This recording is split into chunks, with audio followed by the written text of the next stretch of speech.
МТС'тің түз эфиринде артарап, мен атым Мирбек Айтикеев, саламатсыздарбы. Бүгүндөн баштап коопсуз шаар долбоору ишке кирди. Азырынча 10 көчөнүн кезилишине жол эрежесин бузууну каттаган жабдыктар орнотулганы айтылып атат. Андан тышкары 20 көчөдө көчмө аппараттардагы жол коопсуздугуна көзөмөл салат экен. Жаңы жабдыктар толук ишке даярбы? Жол эрежесин бузууну каттоонун жол жобосу жолго коюлганбы? Айдоочулар кандай өзгөрүүлөргө даяр болуш керек? Айтор бүгүн биз ушул жаңы Кыргызстан үчүн жаңы болуп аткан, ошо көптөн бери күтүп келген коопсуз шаардын айланасында талкуу өткөрмөкчүбүз, эмесе биз менен болуңуз. Бүгүнкү программанын коноктору менен тааныштыра баштасам, мен оң тарабыма баштайын.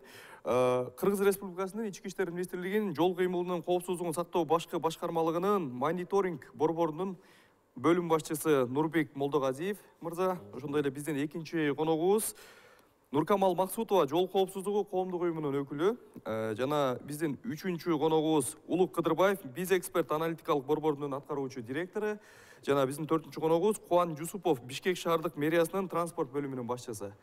Алгачкы суроону сизден баштайлы, Нурбек мырза. Биз туура эле айтып атабызбы? 10 көчөдө азыр жабдыктар орнотулду, ишке кирди, ошол коопсуз шаар долбоору. Азыркы күндө да туура айтасыз, 10 көчөнүн кесилиштерин орнотулду. Ошону менен бирге Байтик Батыр көчөсүндө менен Манас көчөсүнүн үстүндө, көпүрөнүн үстүндө жанакы тез ылдамдыкта айдаган автоунаалардын скоросун определить үчүн тоже 2 аппарат коюлду ошол жака. Андан сырткары Чүй областынын аймагында коюлду, 15 жерге, 15 жерде коюлуп, ошол жакта тез ылдамдыкта айдаган автоунаалардын транспорт каражаттарын ылдамдыктарын аныкташ үчүн. Ошондо Чүй облусу болгону бул Бишкек жолунда, Бишкек Ош жолунда орнотулду.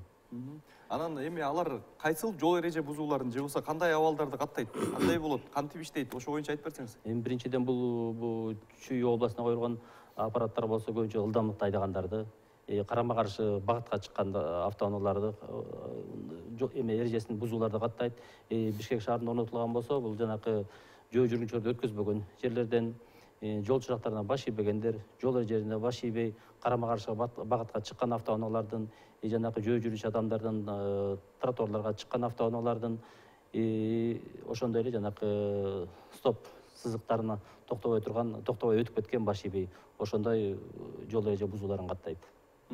Анан ошо каттайт, анан аны кайра айдоочулар кантип билет, каяка барып билет, кандай айыптарды күтүшү мүмкүн? Так, азыркы күндө ошо коопсуз шаардын ГРЭС тарабынан ачылды, сайт ачылды, ошол жака портал SPS KG деген. Ошол жака любой эле жаран өзүнүн кирип, автоунаасынын каражатынын номерин киргизип, ошол жактан билип алса болот. Кайра кайталап коесузбу? Портал SRKG деген. Портал SRKG, ошол жака кирип, ошол жактан өзүнүн транспорт каражаты, жол эрежеси бузуу боюнча нарушениясы бар бекен, жок бекен, ошону билип алса болот. Бул онлайн иштеп турабы же? Онлайнден да иштелип турат бул. Уже киргизип атышат, буюрса иштеди жумушта. Анан ошол жол эреже бузууларды кантип алат ал? Почта аркылуу алабы? Жол эреже бузуу боюнча биринчи аппараттык комплекске түшөт. Аппараттык комплекске түшкөндөн кийин инфоком мекемесине барат. Инфоком мекемеси обработка кылдырып, анан биздин центр мониторингке жиберилет. Центр мониторингден аякта биздин оператор кыздар балдар отурат. Ошол оператор кыздар балдар обработка кылдырып, текшерип, ошол транспорт каражатынын маркасын, мамлекеттик белгиси так экенин, анан жол эрежеси бузганын бузбаганы боюнча тастыктама жүргүзүп туруп, ошонун негизинде токтом чыгарат. Эгерде туура болсо, автомат каражатынын өзүнүн база данных менен транспорт каражаты маркасы бир болсо, мамлекет номери бир болсо, токтом чыгарып, ага инспекторго берет. Ага инспекторлор дагы бир сет текшерип карап туруп, токтомго кол коюп, анан Кыргыз поштасына жиберет. Кыргыз поштасы, анан биздин почта кызматкерлери болсо, ошо транспорт каражатынын дареги боюнча үйүнө жеткизип берилет. Экинчи суроону азыр Кубан мырза сизден бергим келип турат. Ошол Бишкек шаарында орнотулуп атпайбы жана 10 кезилишке депчи. Анан инфраструктура маселеси курчуп турат бизде. Ошол маселелер чечилгенби? Ошол ар бир жанагы кезилишкен жана камера орнотулган жерлерге. Коопсуз шаар долбоору бүгүндөн баштап ишине кирди. 10 жол кесилишине фото-видео фиксация комплекстери коюлган. Ал комплекстерди Вега компаниясы койду. Биз мэрия тарабынан жол инфраструктурасын калыбына келтирдик. Бул деген разметкалар, знак, стоп-линия, ошонун баарын биз ошо 1-2 ай ичинде калыбына келтирдик. Бирок мен айтып кетейин, экинчи этапта 6 мартта дагы 9 жол кесилишине комплекстик аппараттык комплекстер коюлат. Анан 3-чү этапта 22 мартта, анан 4-чү этапта 12 майда. Ошол 1-чи этапта 38 аппарат коюлат. Анан ошол баарына даярдыктар жүргөнбү, даярбы? Жок, азыр биз 1-чи этапты эле ишке аткардык. Азыр аба ырайына карап атабыз. Биз неме жанакы жол разметкасын калыбына келтиргенге бизге неме аба ырайы керек. 18 градус жылуу болгондо биз жанакы термопласт ошонун баарын биз кылабыз.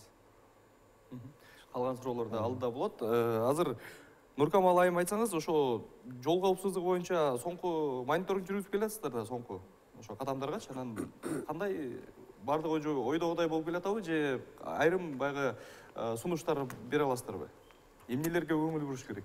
Бул жол коопсуздугу долбоору мурунтан бери аябай бышып келаткан маселе болбодубу? Бизде жолдо кырсыктар өтө эле көп. Ошол эле айдоочулардын, жол кыймылынын катышуучуларынын тартиби өтө эле ылдый, төмөн деп айтсак болот. Ошонун баарын тартипке салчу бул коопсуз шаар долбоору. Бирок биздин оюбузча, мына биз айтып келатабыз, канча жылдан бери эле муну ишке ашыра албай келаттык. Ошонун ичинде биз акыркы мамлекет калдык окшойт ушу Орто Азияда муну ишке ашырбаган. Анан бирок ушул коопсуз шаары дагы көп маселелерди ачыкка чыгарат. Ошол эле мына адресатка жеткиришүү, ошол эле штрафтын төлөнгөнүнүн деңгээли канчалык деңгээлде төлөнөт болду экен, канчасы төлөнбөй калат, канча мөөнөт өтүп кетет ошол төлөнгүчө. Анткени бизде прописка деген система бар, анын да чоң көп проблемасын чыгарат булар. Ошол эле шаардын инфраструктурасы. Менин оюмча бул албетте киргени эң туура болду. Ишке ашырылган долбоорун эң туура болду, бирок бир аз даярдыктар дагы аз деп ойлойм да. Анткени мунун эми ар бир кадам, биринчи кадамдан эле баары тең жаркырап иштеп кетет дегенден алыс болушубуз керек да. Бирок ошону менен эле бирге көп маселелерди чечип алышыбыз мүмкүн ушуну менен. Кайсы маселелер? Ошол эле прописка менен маселелерди, шаардын инфраструктурасы менен маселелерди жөнгө салып алабыз да. Ошол эле мисалы биз өзүбүздүн адистерди тарбиялап алабыз менимче. Мына 5 жылга договор түзүлдү Вега концерни менен. Ошо 5 жылдын ичинде өзүбүздүн адистерибизди өстүрүп, балким өзүбүздүн компаниялар мындан алып кеткенге өзүлөрүнүн мүмкүнчүлүктөрү жетилип алабы деп ойлойм да. Улук мырза, мына 6-7 жыл болуптур. 7 жыл деп айта беребиз, 19-жылы келди. 7 жылдан бери ишке ашпай келип, анан бүгүн мына ошо бир босогосунда турабызбы? Кыргызстандыктар үчүн бир жаңылык, жакшы кабар дагы. Анан экинчи жагынан ушул буга эмне себеп болуп келди эле сиздин пикирде? Анан жаңы кирип аткан долбоорду кандай баа бересиз да? Сырттан карап байкап туруп. Биринчиден баарыбызды куттуктайбыз. Себеби деген жакшы бир кадамды кылдык азыр. Бул деген буга чейин айтып кеткен эле жол коопсуздугу аябай маселеси начарлап кетип аткан. Канча маалымат алып атабыз жолдо кааргандай окуялар болгону. Эми бул жерде биз үчүн албетте буга чейин айтып кеткен ой пикирлерди да кошулам. Себеби дегенде эми бул демилгебиз эмне үчүн 6-7 жыл, 10 жылдан бери ошо ишке ашпаган. Албетте бул жерде баягы буга чейин өткөн тендерлердин өткөрүлүшү кандай болгон, балким бул жерде жеке кызыкчылык менен жана коомчулуктун кызыкчылыгы бирге туура эмес келбеген себептен болушу мүмкүн. Эми себептер көп. Биз ал жерде болгон жокпуз, бирок бүгүнкү күндө мына бизде компания бар экен. Бул компания ишине ошо убада берген аткарып атат. Андан нары дагы карап турабыз да, байкап турабыз. Бул жерде эми бир эле кадам эмес, андан нары буга чейин айтып кеткен жалпы шаарыбызды толугу менен камера менен камсыз кылуу. Эми коопсуздук шаар дегенде бул жалаң эле жолдор эмес да. Бул жана эл көпчүлүк жерлерди да камера менен койдуруш керек. Себеби дегенде көчөдө уруш болуп калат, урурлук болуп калат. Аны да байкашыбыз керек. Бул жалаң эле жол эмес. Бул жалпысында шаардын коопсуздугу. Өнүккөн мамлекеттерде ошо камера менен эле кылмыштарды ошо уурдаган киши уруу каяка качып кеткен табылат да камера менен. Анын аркасынан чуркабаш керек. Анан Бул жерде эми камераны койдук. Албетте айдоочулардын алдына чоң жоопкерчиликти коюп атабыз. Себеби дегенде эрежелерди бузгандар чоң айыптарды төлөгөнгө мажбур болуп калат. Бирок ошол эле убакта мен айтат элем, бизде чындыгында инфраструктуралык чоң проблемалар бар. Жолдун сапаты, жолдун белгилери, жана знактар деп коет, жолдун чийиктери эмес, знактар деп коет. Буга чейин келип турган чоң маселелер бар. Бул гаилер да билет. Себеби дегенде кээ бир знактардын дарактардын аркасында туруп калышы мүмкүн, көрүнбөйт. Гай менен айтышып кетсең, алар айтат, бул бизге эмес, бул Зеленхозго барып сүйлөш. Дарактар ким кылыш керек депчи. Ошол үчүн бул жерде биз эми мындай да мамлекет бул жаңы системаны койдуруп атат да. Мына эми баарыңар эрежени бузган айдоочу сөзсүз айыпты төлөйт дегендечи. Жана эскидей сүйлөшүп туруп башка жол менен чечкен жок. Бул аябай жакшы. Мыйзамдын алдына баарыбыз тең болуп калабыз. Депутат болосуңбу, премьер-министр болосуңбу, эрежени буздуңбу, болду, системага кирди. Бул албетте бул жерде да бир суроо бар. Бул мониторинг системасында атайын бир тизме жокпу? Ушундай номерлерге тыюу салбагыла айыптар койбогула деген. Бул бир суроо бар. Бул жооп бересиз. Мен сурайт элем. Себеби сиз ал жерде адамдын фактору бар да. Кой, бул прокурордун номери экен, кой, бияк чет алып кой, бул дагы бирөөнүн номери экен, койгула деп. Ошондон алыс болушубуз керек. Себеби дегенде элибиз адилеттикти сурап атат. Адилеттик качан болот? Мыйзамдын алдында баарыбыз тең болгондо. Анан бул инфраструктуралык маселе аябай чоң болуп атат. Жана жолдун жарыктары түндө көрүнбөйт эчтеке. Чийи барбы, жокпу көрүнбөйт, знагы барбы, жокпу көрүнбөйт. Бул ким жоопкерчиликти? Мына айдоочуларга сиз жоопкерчиликти коюп атасыңар. Жакшы эле. Камерадан коюңар, мейли. Аны менен эч ким спор кылбайт. Бирок жол сапаты ким жоопкерчилик керек? Эгерде яма болуп туруп, яман айдап кетейин деп сплошной өтүп кетсе, ким жоопкерчиликти? Эгерде знак көрүнбөсө, ким жоопкерчиликти? Эгерде светофор бузулуп калса, ким жоопкерчиликти? Бул жерде жалаң эле айдоочулардын жоопкерчилиги эмес, бирок жолдун шарттын түзүп беришин жоопкерчилигинде болот. Мисалы мен жолдун бузулган себептен сплошной өтүп кетсем, кейін мага 1000 сом бересиңер же 3000 сом айып коесуңар. Мен тескеринче бул жол себебинен мында кеттим. Же сен стоп знактан өтүп кетиптирсиң. Эгер чий көрүнбөсө, караңгы деп. Караңгы же жол кир болсо, кар болсо, ким жооп берет? Жалаң эле мында орусча айтканда игра в одни ворота болуп калган. Жалаң эле элибиз эле жоопкерчиликти анан бийликте отургандар же мында мамлекеттик мекемелердин башчылары ошо жолдун сапатына жоопкерчиликтүү же светофордун иштегенге жоопкерчиликтүү же дарактардын кырган Зеленхоздун жооп ким төлөйт? Бул суроолор болуп атат да азырчы. Атып, жоонан да көп суроолор айтылды. Ушул боюнча жооп бар. Биринчиден, жана сиз айтып кеткен ачыктык маселеси болду, жанагы. Ачык деп барганда бардыгына бирдей мамиле түзүлөбү деген. Прокурордун машина эстебедиңиз бул. Ал ошо бөлүмдүн башчысы катары мен ошол жерден кепилдик берип кетем, 100%га андай бизде оюн да болбойт, бизге андай тапшырма да бербейт. Мен дагы ошо бөлүм башчы катары ошо жанагы кыздарга балдарга тапшырып берген мен аласмын. Жок, бизде атка минерлер, жетекчилер дайым эле ачык болот, баары сонун деп келет да, мыйзамда сонун депчи. Бирок иш жүзүндө башкача да. Андайга мен чын айтып кетейин, мына кепилдик берип. Жоопкерчиликти өзүңүз аласыз, э? Жоопкерчиликти ошо бөлүм башчы катары мен өзүм алам. Берилбейт андайга жол.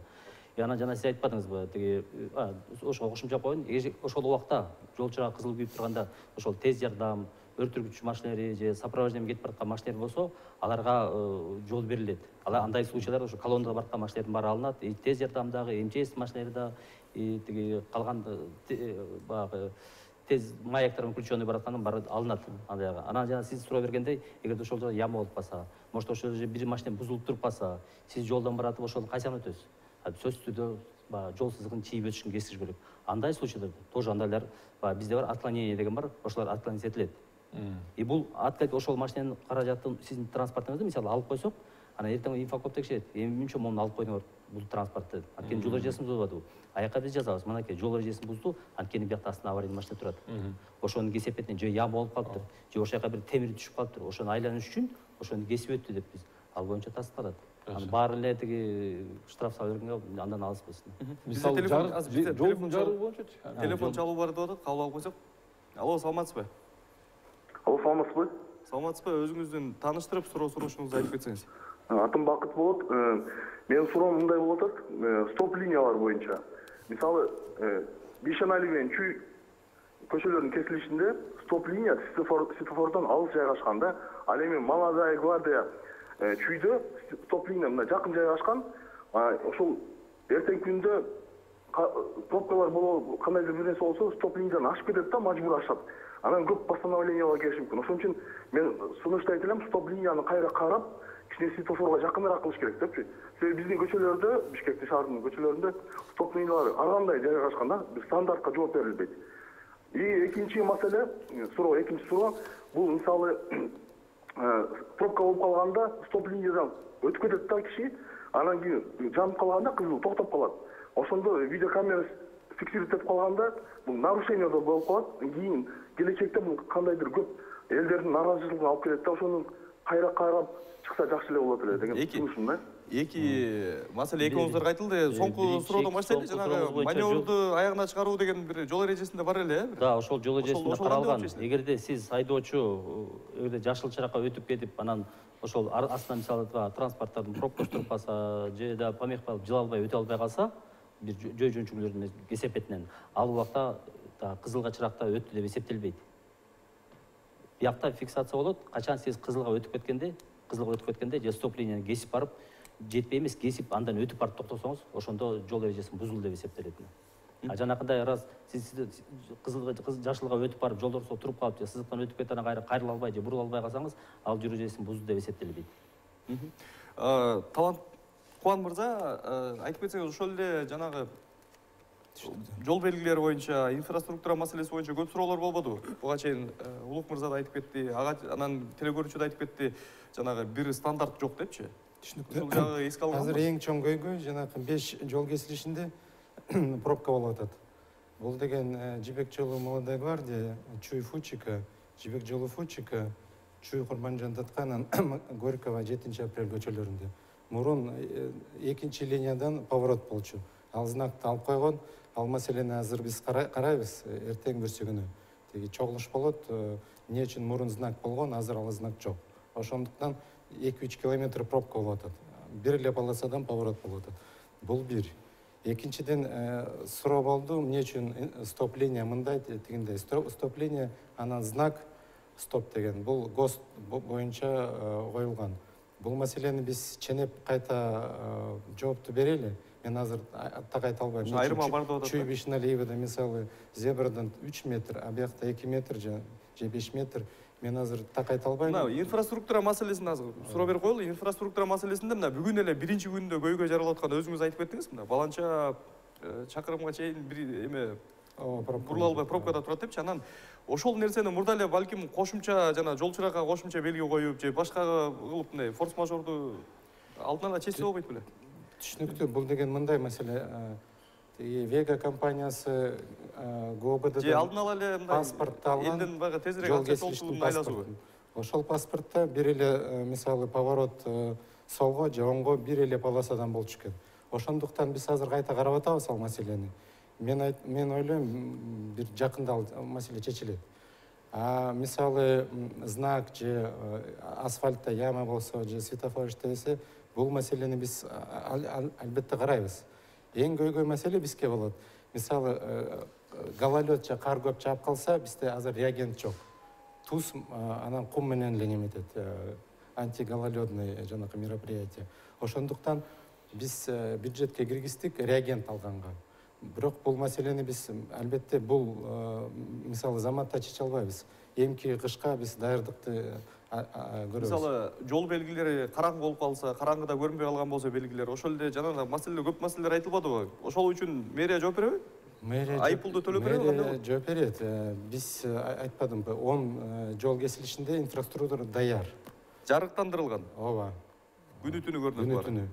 Башка жол кесилиштеринде биз азыр карап атабыз, ишке ашырабыз албетте ал маселени. Анан адатта шаарда деги эле ошо түнкүсүн баягы жол чырактары иштебей калган, кээ бир учурларда өчүп калган учурлар болот. Ошондой учурларда жоопкерчиликти ким алат? Эгерде ошондой учурлар болуп калса, жол чырактар күйүп турат, ошондой эле тиги жол белгилери көрүнбөй калса, андай случайлардагы каралат, только жана жол чырагына кызыл түскө өтүп кеткендер. Жанакы стоп линияга токтобой калгандар, эгерде камерага түшпөй көрүнбөй калса, анын баары алынат. Аны кантип далилдейт? Мисалы далилдей албай калса? Эгерде далилдей албаса, ошонун баары кайра чыгарылат. Токтом чыгарылбайт, айып салынбайт айдоочуга. Только кызыл чыракка өтүп кеткен маалда гана айып салынат, көрүнбөй калган учурда. Бул долбоорго аябай ыраазымын биринчиден. Себеби дегенде эми мындай биздин көйгөйлү көптөн бери көтөрүп келе жаткан маселелер эми чыгып атат да. Жалаң эле баягы белгилер боюнча, чийиктер боюнча. Бул жерде бизде гос стандартыбыз тилекке каршы жок экен. Мисалы, ошол эле стоп линияны чийген компанияны бир жерде карасаңыз, бир стоп линия 3 метр алыстан болот пешеходдон. Бир жерде 1,5, бир жерде 5 метр. Стандарт жок. Эми азыр көрүп атабыз, оңдотуп атышат. Ар бир кесилиште оңдотуп тур. Бирок кайра эле бизде стандарт жок. Эмкисинде кандай кылат? Кайра ошо же замминистр барабы, же мэрия барабы? Эми бул андай болбош керек. Бул өнүккөн мамлекеттерде жолдун стандарттары болуш керек. Жолдун инфраструктура стандарты болуш керек. Знактардын стандарты болуш керек. Кайсы жерде туруш керек? Мисалы, мен эсимде бар, бир жол. Чүй проспект менен барып туруп, 5 налево солго бурганга тыю коюптур да. Запрет депчи. Бирок знагы оң жагында дарактын аркасында экен. Мен сол линияда кетип атам. Бурулсам, ГАИ токтотуп атат. Запрет. Кайсы жерде знак көрүнбөйт десе, ал жерде турат, дарактын аркасында дейт. Ошол үчүн бизде знак, өнүккөн мамлекеттерде знак адам айдоочу көргөнү үчүн коюлат. Андан көрбөй бекитпек эмес, анын көрүнүш үчүн. Бул биринчи максат. Бул жерде стандарт коюлат да. Анан дагы бир нерсе, бул жерде баягы светофорлордун ар түрдүү. Бир жерде циферблаты бар. Бир жерде циферблаты ичинде, бир жерде циферблаты сыртында, бир жерде мындай карасаң жакшы көрүнөт, бир жерден карасаң алыстан жаман көрүнөт. Алда стандарттыбыз жок. Ошол үчүн бул демилгебиз, коопсуздук шаарыбыз бүгүнкү күндө ошол маселелерди чыгарып атат да. Бул бүгүн эмес, бул 20 жылдан бери ушундай келип калган маселе.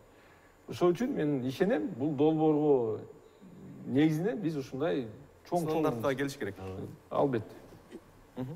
Нуркабыл айым, ошол мисалы жанагындай маселелер чыгып калса, айдоочулар кантип маселесин чечиш керек болот? Мисалы, талаш тартыштуу көп, бүгүн эле көп суроо жаралып атат да ушул жерге турганда. Талаш тартыштар өтө эле көп болот деп ойлойм. Улук мырза айтып кеткендей, инфраструктура өзү жардам бериш керек. Ошон үчүн инфраструктураны биринчи даярдаш керек болчу. Мында ушул эми коопсуз шаар бышты бул маселе дегенибиз менен, бирок кичине араба аттын астына жүргүзгөндөй болуп атабыз да азырчы. Бирок ушу чоң көп көйгөйлөрдү алып чыгат. Ошол эле мисалы айдоочунун ошо ката кетирбегенине инфраструктура жардам бериш керек да. Айдоочу болобу, жөө жүргүнчү болобу, ошол катага барбаш керек да. Ошол эле жол белгилери, ошол эле чийиндер баары, светофорлор баары жардам берип туруш керек. Анан бизде жана айтып кеткендей ямалар толтура чын эле. Жолдорубуз кандай? Ошол мындай мэриянын өкүлү айтып атат, баары даяр деп. Биз жакында эле мониторинг кылып өткөнбүз. Шаарыбыз көбүнчө жер даяр эмес андай. Ошол эле освещение. Биз мисалы азыр балдардын дети пешеходдордун ошолордун коопсуздугу боюнча жакшы мониторинг өткөрдүк элек. Көп жерде ошо жол чийиндер жок, зебралар жок.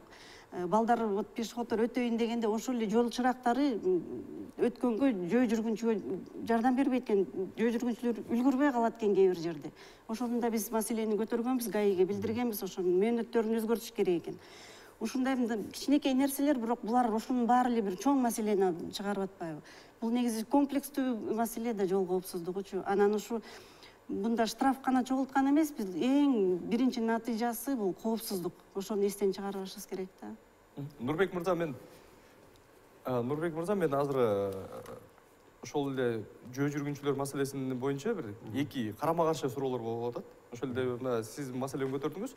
Жөө жүргүнчүлөргө бир шарттар түзүлбөй калган деп. Экинчи жагынан азыр айдоочулардан да суроо келип чыгып атат. ошол эле жүргүнчүлөр биздин бурулганыбызга мүмкүнчүлүк бербейт. Кээде бир машинада бурулбай калган учурлар болот айрым кезилиштерден депчи. Анан ушул маселени кантип чечсе болот? Да, кээ бир жерде андай фактлар болуп атат. Көбүнчөсү биз базарларда, чоң торговый центрлер жанында окуу жайлардын жанында жөө жүргүнчүлөр каалаган жерден каалагандай жолдун чырагына карабай, түсүнө карабай түз кесип өтүп кеткен болот. Андай случай болуп атат. Аны эми мойнубузга алабыз, конечно. Ошон силер мен ушул эмеден пайдаланып, ушу жөө жүргүнчүлөрдөн суранып кетет элем. Ошол жол жагын карап өтсөңөр, башка транспорт каражатына коопсуздук жаратпасаңар дегендей болуп. Анан жанакы жөө жүргүнчүлөр каралбай атканда кээ бир перекрестктерде ошондой болуп калган.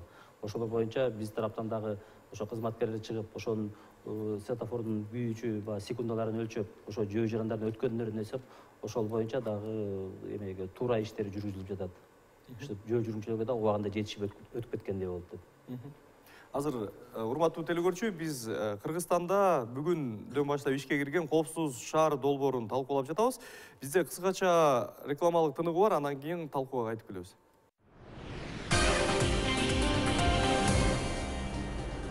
Урматтуу телекөрүүчүлөр, сиздер РТС каналынын түз эфиринде Ар тарап программасын көрүп жатасыз. Бул жолу биз коопсуз шаар долбоорун талкуулап атабыз. Нурбек мырза, мына ошол эле жана жогоруда программа башына көтөрүлдү, ошол каттоо боюнча, ошол эле унаалардын баланча адамга каттоосу боюнча, көп эле өзүнө каттабай айдап жүргөнү боюнча, ошол эле адамдардын баягы каттоосу жок, башка жерде жашап атканы боюнча өзгөчө бул Бишкек, Чүй, анан ошол эле Ош шаарларында ушуларда баягы башка жактан келип жашагандар көп да.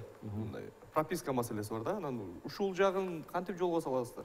Эми биринчиден бизде мыйзам бар да, транспорт каражаты ошо жол эрежесин бузган күндө ошо транспорт каражаты кимге катталса, ошол ээсине жөнөтүлөт айып, токтом. Ошондой анан ошо кээ бир айдоочулар бар да, мен транспорт айдап жүрөм, мен жол эрежесин буза берем, тиги мурунку ээси төлөйт деп. Андай эмес. Азыркы бизге дагы жанакы автоураган деген аппаратный комплекс бар. Ошо автоунааларга орнотулуп атат, патруль машиналарга. Ошонун ичинде ушундай ким айыпты убагында төлөбөй качып жүргөн злостный нарушителер бар, төлөбөй жүргөндөр, неуплательщиктер. Ошолор ошол транспорттар кара тизмеге кирип ошо автоураган ичине киргизет, программанын ичине киргизет. Ошондо кетип баратканда маалымат түшөт. Ошо программа автоураган өзү эле эсептеп, номерин карап чыгат, бул автомобиль могу жерде турат. Информация берилет дагы, биздин кызматкерлер нөмөт бөлүнө берилип, анан кызматкерлер келип, ошол унааны ээси жок жерден порталга жүктөп алып айып короосуна коюп турганга укуктуу. Ошо буюрса киргизилип атат, ошо киргизип иштеп кетсе, анан айыптарын баары пока төлөмөйүнчө, мурунку айыбы дагы ошол убакта жол эрежесин бузса, ошол айыпты төлөмөйүнчө айып короосуна чыгарылды. Анан жана туумдар да кете берет, Туумдар да кетет. Жанагы ошол автоунаа бир кишиге катталып, бирок ал өзү айдабай жүргөнүн кантип тастыктаса болот мисалы? Андай тастык только биздин ГРС. Ал эч нерсе кылбай отура бериш керек. ГРСте гана катталган транспорт ээси. Мурун мен убагында доверенность бар болчу да. Убагында доверенность алып салды. Алып салганда ошон үчүн көп мына көйгөйлүү суроолор жатат. Ошондой эле маселе менин моюмда да бар. Мен да бир 2-3 машинам бар болчу, ошолорду убагында сатып ийгем. Доверенность менен алып кетишкен, доверенность алып кетип, ошолор дагы оформитпей жүрөт. Анан ошол менде да бар. Ошол каттоо маселесин дагы мисалы учурунда жана ишеним кат менен жүргөнүн эмне себеби, анткени ал арзан экенин айтышчу да. Анан арзандан тез.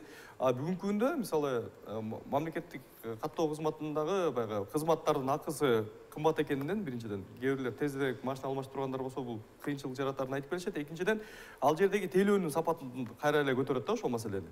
Мисалы кезек күтүү, ошол эле жанагы система иштебей калып бир күндөп элдер каттабай отуруп калган учурлар болот. Ага өзүм дагы күбө болгон учурлар бар. Анан ошол эле жерде жана коррупциялык схемалар бар. Ары бери чуркап жүрүп, балдар ишин бүтүрүп берип, акысын алып жүргөндөр бар дегендей.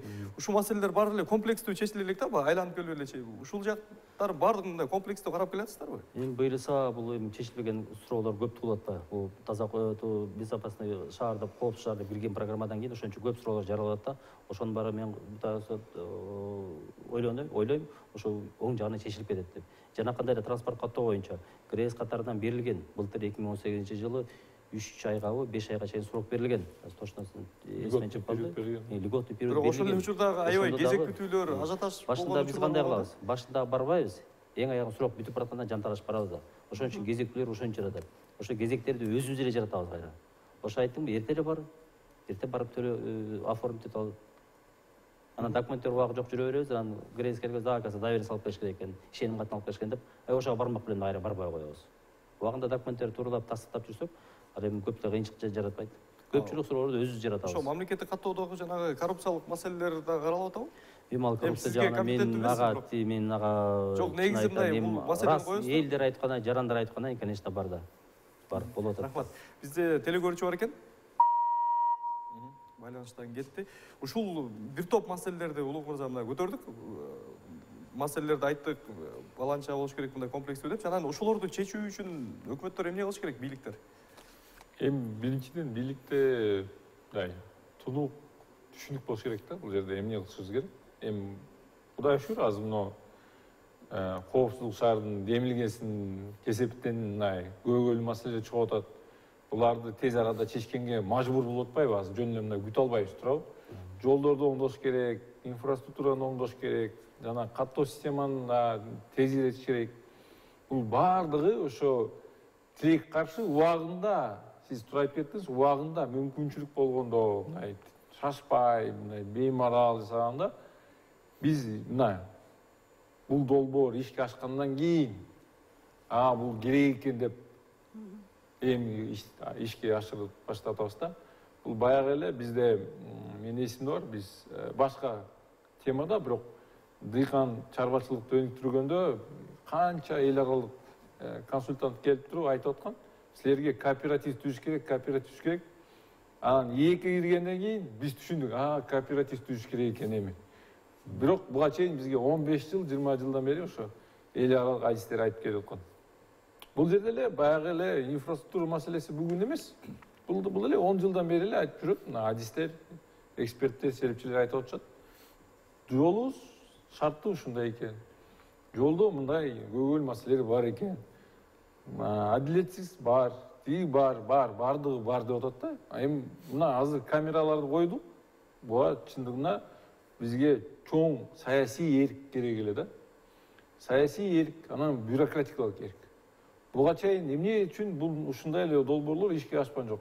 Себеби балким чындыгында мындай саясий эрк жок эле, же бюрократикалык эрк жок эле.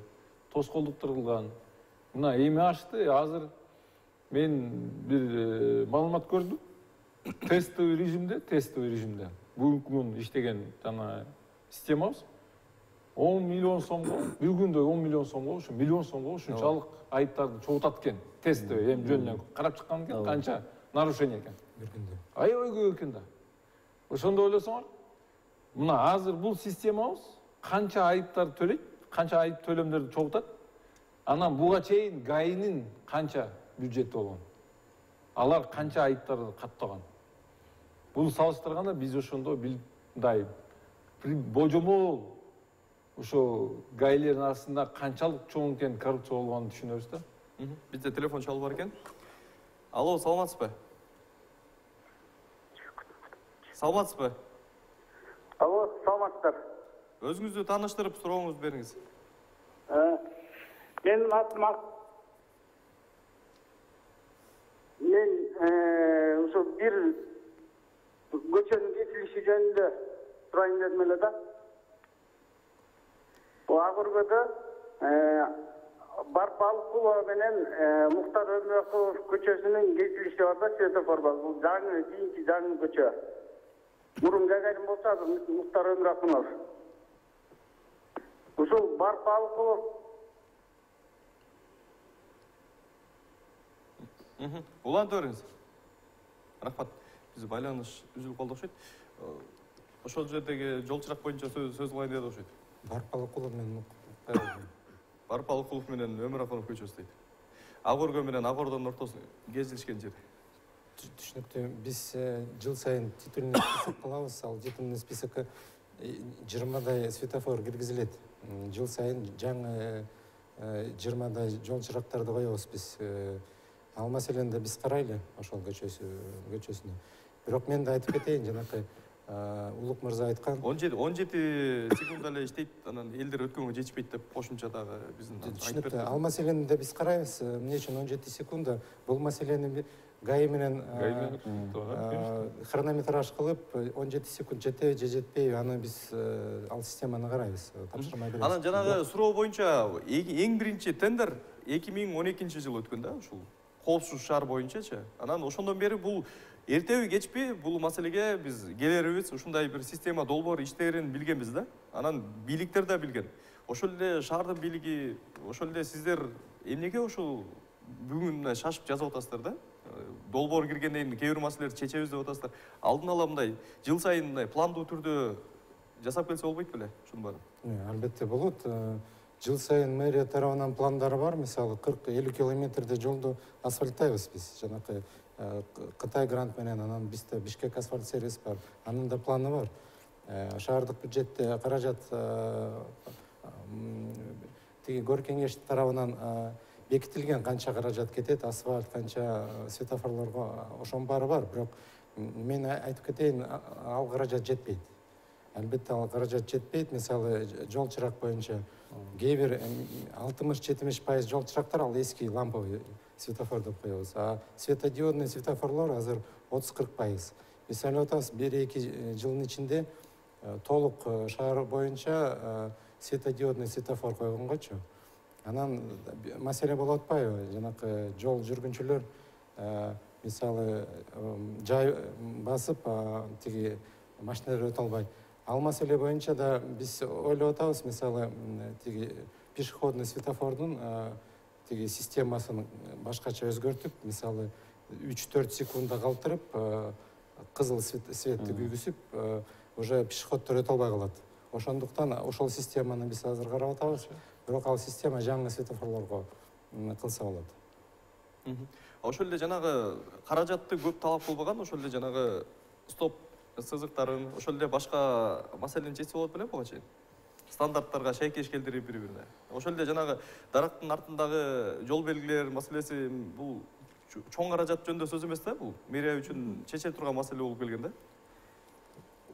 Ал маселени поэтапно чечебиз. Албетте бир жылдын ичинде чоң, мисалы, анча миңдеген көчө бар Бишкекте. Бир жыл эмес, 7 жыл жөнүндө сөз болуп атат да. Ошол долбоор башталганда.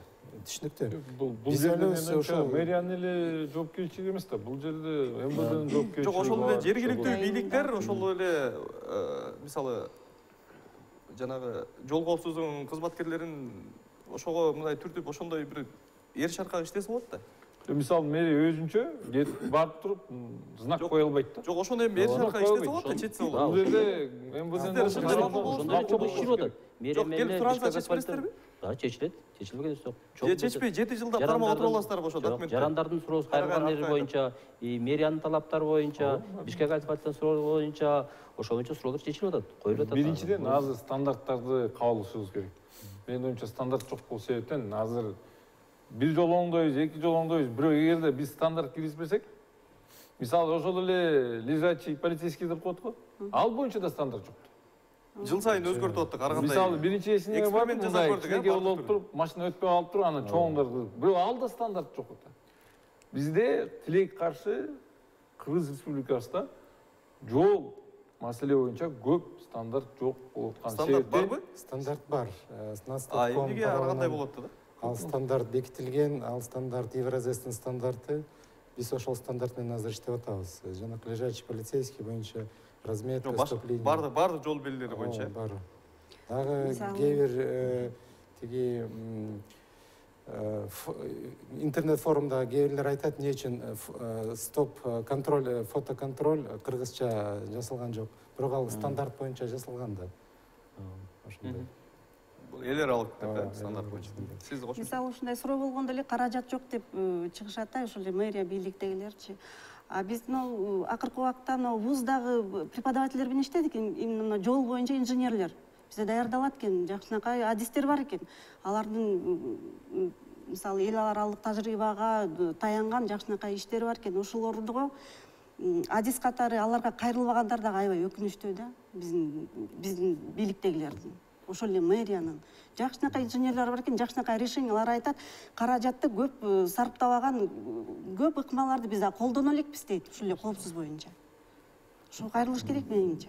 Да, бир суроо бар. Мисалы мен жакында эле совет көчү менен ылдый бараткам. Мисалы Горькийден баштап Бокомбаев карап. Бул ылдый бараткан тарабы 2 бөлүнгөн экен, 2ге бөлүнгөн. Сол тарабы 3кө бөлүнгөн экен. Анын линияны карасаңыз, ал жерде кичине мына тарар экен, жакшыраак кылып койгон экен. легковой машина. Бул жерде же танкага жасаганбы, же чоң унааларга жасаганбы, бул жерде экиге келип атат.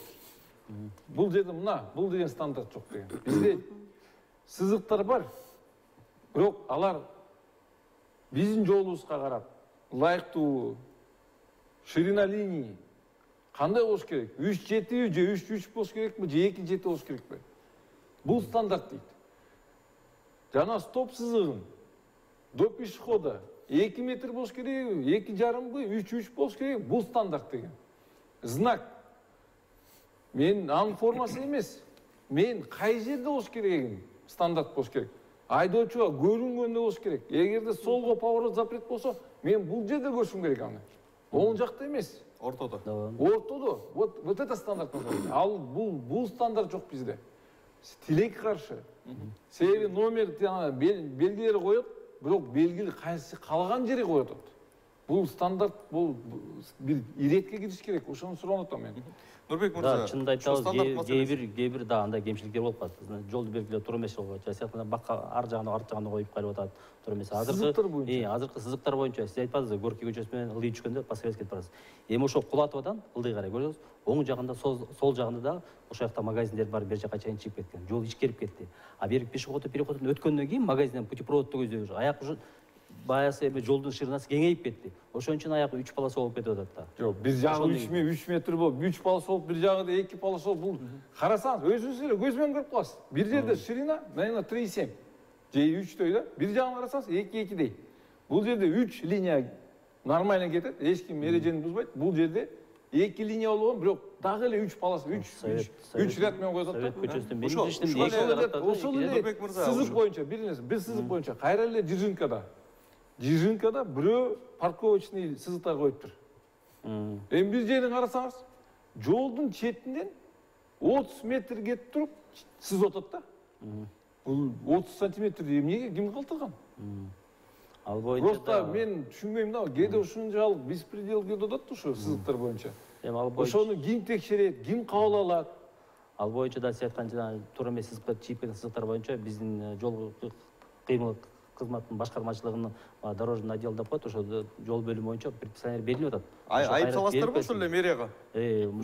Азыркы жаңы мыйзамдын негизинде биз предписание да бере албайбыз, айып да сала албайбыз. Мурунку мыйзамдын негизинде сала алчубуз. Азыр дагы ошол эле суроо, мисалы жол четиндеги жанагы парковка маселеси, ошол эле жолдун бир чийинди эле болуп атпайбы? Бир машина өтө турган жеричи, ошол маселелерди дагы камералар менен ошолор дагы жана айтып кетем мен, автоураган дебедимби? Автоураган. Ошолор ошону транспорт каражаты көп жара токтотуп кеткен, жол тыгындарын көп жараткан жерлерде ошол жерде курсировать этип жүрөт алар. Курсировать, мисалы, бир сыйра тартып кетет. Бир сыйра негизи остановка 5 мүнөткө чейин уруксат берилген да. Уруксат берилген жерге, уруксат берилбеген жерге 5 мүнөткө чейин, 5 мүнөткө токтоп, элиңди түшүрүп алып, жарандарды түшүрүп алып, же бир грузуңду түшүрүп алып, кайра жүтүп кетсең болот 5 мүнөт ичинде. Эгерде кайра бир сыйра тартып кеткен ошо автоураган кайра келет. Кайра турса, кайра турат. Кайра тартып, ошол машинанын фиксировать нарушениясынын баары камерага берилет, онун районунда. Ошол 5 мүнөттөн кайча мүнөттөн келип өткөнүн биринчиде, экинчи мүнөттө канча 5 мүнөттөн, 6 мүнөттөн, 7 мүнөттөн келген мүнөттүн баары фиксировать этилип, ошол турган транспортко айып салынат. Анан дагы маселе жанагы биз сүйлөштүк эле, бул жанагы азыр ошо айыптар боюнча ошо почта менен келгенче бир бизде дарегине жеткенче бир айлар өтүп кетиши мүмкүн. Ошон үчүн жанагындай азыр ар биринин чөнтөк телефонундагы атайын приложение кылуу, ошол эле телефондорго SMS билдирүү жөнөтүү деген сыяктуу маселе чечилеби каралып атабы. Ошондон тышкары, андан тышкары жана айыптын дагы өлчөмүн убактылуу жанагындай 50% чейин эртерээк төлөгөндөргө деген нерсени дагы киргенче бир жеңилдик берсе болобу деген сыяктуу сунуштар, суроолор көп болуп атат да. Бул боюнча биздин катты токтомду жеткизүү боюнча, айып төлөө боюнча эмеден биз жаран качан алган күндөн баштап ошол күн эсептелет. Mesela кайсы күн алды, ошол күндөн баштап 30 күн эсептелет. Алдында болбой береби кандай? Ошондон кийин ошол үйдүн ээси алабы, же бала бакырасы алабы, же тууган алабы, ошол алган күндөн баштап эстелет. Эгерде ошо 30 күн ичинде төлөнбөсө, ошондон кийин анан пениясы өсө баштайт. Ал эми жанагы ошол эле СМСтер боюнча биз жакынкы коңшу өлкөлөрдүн ошолордун эмесине опыттарын алып, бизден дагы ошондой болсо сунуш кирилди. Буквально мына көчөдө мурдагы сүйлөшүлгөн, ошол боюнча сүйлөшүлүп, ошол СМСте жиберели, чтобы жарандын телефонуна ошоп смс жибересиң. Сиздин автоунааңыз баланча жана баланча статьянын негизинде жол эрежесин бузду, баланча айып төлөңүз деп. Кат жеткиче. Ошондой буюрса. Ошол эле айыптардын саны кымбат болуп атат, анан жеңилдик убактылуу берип турса болот эле деген дагы сунуш. Бул азыркы мыйзамдын негизинде андай жок болчу. Биздин ички иштер министрлиги тарабынан ушулар жеңилден киргизилип, жогорку кеңештин депутаттары тарабынан киргизилип, чогуу биргеликте буюрса чечилди. Азыр 3 окуудан тең өтүп, азыр эми юристтер каралып текшерилип жатат. Буюрса кол коюлса, ошо 15 күн ичинде ошол айыпты төлөсө, ошонун жарым гана төлөйт. Анан ошол эле жанагы үйгө айып барганда бул видео анан фото баягы далилдер кошо берилеби? Жок, бул Кыргыз поштасынын операторлору жеткизет, бул боюнча андай далил жок. Далилди кандай? Далил эгерде Кыргыз поштасы жеткизди үйүнө, кол коюп берилет, кол коюп бергенден кийин. Фото, видео мисалы ошо мыйзам бузганы боюнча ал өзүнүкүн. Өзүнүкүнбү? Ошол айтып атпайлыкпы, жанакы эмесине, соткаларына, телефондоруна смс аркылуу жиберилет деп. Эгерде жаран жашай албаса, ал үйдө жашабаса. Жок, жанагы эреже бузганы боюнча, далил керек да, же бузулду далил бар. Ошол каттын токтоонун ичинде сүрөтү болот. Убактысы болот. Кайсы көчөдө бараткан, түштүккө, түндүккө бараткан, кайсы убакыт өткөн, канча километр өткөн, кайсы статьяны бузган, канча айып төлөш керек, ошонун баары жазылуу. Рахмат, бизде убакыт бүтүп калды. Тилекке каршы. Урматтуу телекөрүүчү, сиздер НТС каналынын түз эфиринде ар тарап программасын көрдүңүздөр. Бул жолу биз жаңы бүгүн ишке кирген коопсуз шаар маселесин талкууладык. Бүгүнкү берүүнү мен Мирбек Айтикеев алып бардым. Кайрадан эфирден амандашканча.